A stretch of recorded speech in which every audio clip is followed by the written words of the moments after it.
Assalamualaikum warahmatullahi wabarakatuh.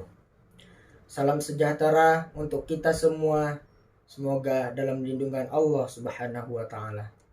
Perkenalkan, nama saya Abdul Wahid Rizky Syaputra dari Fakultas Syariah, Prodi Hukum Ekonomi Syariah, UIN Maulana Malik Ibrahim Malang.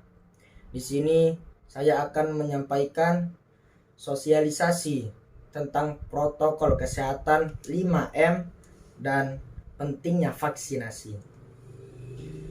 Kasus COVID-19 di Indonesia masih terus terjadi.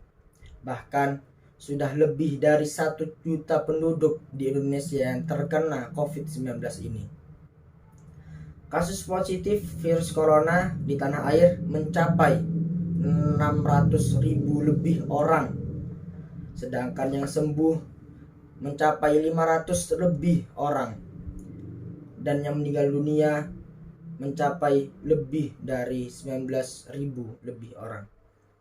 Sebagai upaya pencegahan penyebaran, Menteri Agama Yakut Khalil Qaumas menerbitkan Instruksi Nomor 1 Tahun 2021 tentang Gerakan Sosialisasi Penerapan Protokol Kesehatan 5M.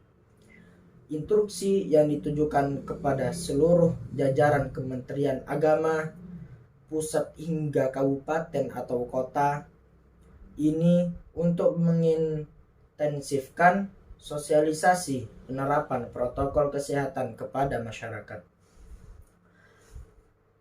Kementerian Agama juga meminta jajarannya dan seluruh rakyat Indonesia untuk mengajak ormas dan tokoh agama dalam sosialisasi protokol kesehatan 5M, yakni yang pertama memakai masker, yang kedua mencuci tangan, yang ketiga menjaga jarak, yang keempat membatasi mobilitas dan interaksi, dan yang kelima menjauhi kerumunan. Ini bagian dari upaya kita untuk menekan laju paparan COVID-19 dan tentu saja ini bagian dari tugas kemanusiaan kita, ujar Kemenak, yakni Gus Yakut di Jakarta pada hari Selasa tanggal 2 bulan 2 tahun 2021.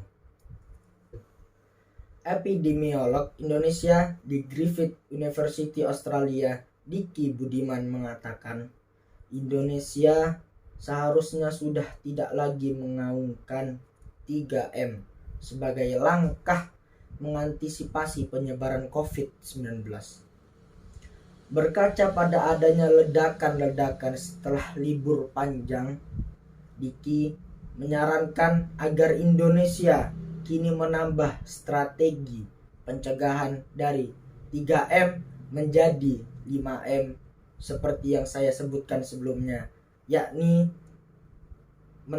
menjauhi kerumunan dan mengurangi mobilitas. Mobilitas, interaksi penduduk yang tinggi, keramaian, kerumunan ini terbukti dalam riset studi epidemiologi terakhir menjadi pemicu ledakan-ledakan kasus pemburukan pandemi di satu negara atau wilayah, kata Diki tersebut.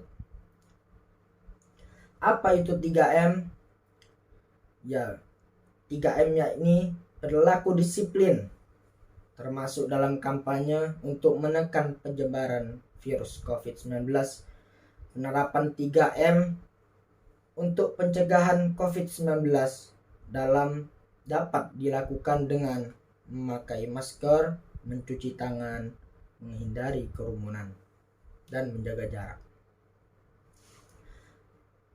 Makna gerakan 5M protokol kesehatan adalah sebagai pelengkap dari 3M, yaitu memakai masker, mencuci tangan, pakai sabun dan air mengalir. Yang ketiga menjaga jarak, Selanjutnya, menjauhi kerumunan serta membatasi mobilisasi dan interaksi. Selain perilaku disiplin 3M, 3T adalah upaya untuk semakin menekan penyebaran virus COVID-19. Pemerintah juga memiliki gerakan 3T, yakni yang pertama, testing, yang kedua, tracing, dan yang ketiga, treatment. Aksi 3T ini hendaknya dilakukan oleh otoritas terkait untuk melakukan pengujian, pelacakan, kemudian tindakan pengobatan atau perawatan kepada orang yang terpapar virus tersebut. Dan jangan sampai kita terkena pandemic fatigue syndrome atau yang disebut kelelahan mental karena pandemi, karena bisa menyebabkan menurunnya imunitas tubuh di dalam diri kita, dan itu yang menyebabkan kita terkena virus COVID-19.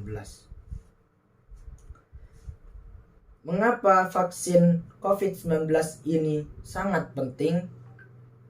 Jawabannya adalah Indonesia menjadi salah satu negara yang paling terdampak dari pandemi COVID-19. Mengapa pentingnya vaksin COVID-19? Yang pertama, yakni mencegah tubuh tidak terinfeksi COVID-19. Salah satu alasan utama mengapa vaksin COVID-19 penting adalah mencegah tubuh tidak terinfeksi virus corona. Yang kedua, yakni mencegah komplikasi COVID-19. Saat COVID-19 masuk ke dalam tubuh, virus ini bisa menyebabkan berbagai macam komplikasi yang mengancam nyawa seseorang, seperti pneumonia, sindrom gangguan pernapasan akut, gagal hati akut, gagal jantung, gagal ginjal, shock septik, penggumpalan darah, rhabdomyolysis atau bisa disebut rusaknya otot dan matinya jaringan tubuh. Yang ketiga dari kita mengapa pentingnya vaksin COVID-19, yakni melindungi orang di sekitar dari COVID-19. Saat tubuh Anda sudah dapat mendapatkan vaksin COVID-19, orang-orang yang di sekitar Anda yang beresiko mengidap komplikasi COVID-19 juga akan terhindar dari virus corona. Yang keempat, yakni mencegah penularan COVID-19 dari pasien virus corona dengan memvaksinasi pasien COVID-19. Virus yang ada di dalam tubuhnya dianggap tidak akan mudah menular. Yang kelima, membantu menciptakan antibodi untuk melawan COVID-19 saat tubuh sudah tervaksinasi. Vaksin COVID-19 akan membantu tubuh menciptakan respon antibodi yang bisa mencegah masuknya virus corona ke dalam tubuh kita. Yang keenam, yakni menghentikan pandemi saat vaksin COVID-19 sudah diedarkan dan vaksin sudah disuntikkan menyeluruh pada sasaran dan masyarakat mematuhi protokol kesehatan, kemungkinan besar pandemi virus corona dapat dihentikan. Yang ketujuh, keamanan vaksin sudah terbukti. Semua vaksin yang nantinya diedarkan ke masyarakat sudah melalui uji keamanan dan efektivitas yang sangat-sangat ketat. Berbagai uji klinis pun sudah dilakukan untuk mengukur tingkat keamanannya. 6 vaksin yang telah mendapat persetujuan Yang pertama, vaksin Moderna. Yang kedua, vaksin Bio Farma. Yang ketiga, vaksin AstraZeneca. Yang keempat, vaksin Sinopharm. Yang kelima, vaksin Pfizer dan BioNTech. Dan yang keenam, yakni vaksin Sinovac yang digunakan dalam vaksinasi kita. Yang ke-8, minim rasa sakit dan tidak nyaman. Beberapa orang mungkin takut bahwa vaksin akan mengundang rasa sakit dan tidak nyaman setelahnya. Namun tenang, hampir semua rasa tidak nyaman atau kejadian ikutan pasca imunisasi atau bisa disebut KIPI bersifat ringan dan temporer. KIPI yang parah sangat-sangat jarang terjadi. Dan sekali lagi saya ingatkan, jangan lupa menaati protokol kesehatan 5M. Mencuci tangan, memakai hand sanitizer, memakai masker, menjaga jarak, membatasi mobilitas seperti di sekolah, di tempat kantor, dan menjauhi kerumunan. Sekian dari saya, kurang lebihnya mohon maaf. Akhirul kalam, wassalamualaikum warahmatullahi wabarakatuh.